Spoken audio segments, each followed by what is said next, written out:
காங்கிரஸ்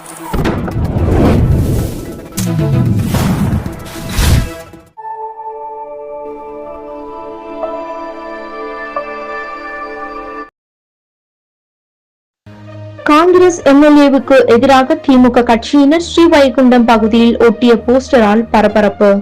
தூத்துக்குடி மாவட்டம் ஸ்ரீவைகுண்டம் சட்டமன்ற தொகுதி எம்எல்ஏவாக காங்கிரஸ் கட்சி சேர்ந்த ஊர்வசி அமிர்தராஜ் உள்ளார். கடந்த சில நாட்களுக்கு முன்பு சாத்தான்குளத்தில் நடந்த காங்கிரஸ் கட்சியின் தெற்கு மாவட்ட ஆலோசனை கூட்டத்தில் ஸ்ரீவைகுண்டம் சட்டமன்ற தொகுதிக்கு உட்பட்ட பகுதியில் குறைகளை தமிழக அரசிடம் மனுவாக அளித்தாலும் நேரடியாக பேசினாலும் செய்து கொடுப்பேன் என்ற வாக்குறுதி மட்டும் கொடுக்கின்றனர். ஆனால் இதுவரை எந்த திட்டத்தையும் நிறைவேற்றவில்லை என்று மன வருத்தத்துடன் பேசினார். இது சமூக வலைதளத்தில் வேகமாக பரவியது. இந்த நிலையில் தற்போது திமுகவை சேர்ந்த கட்சியினர் அவருக்கு எதிராக சாத்தான்குளம் ஸ்ரீவைகுண்டம் பகுதியில் போஸ்டர் ஒட்டியுள்ளனர்.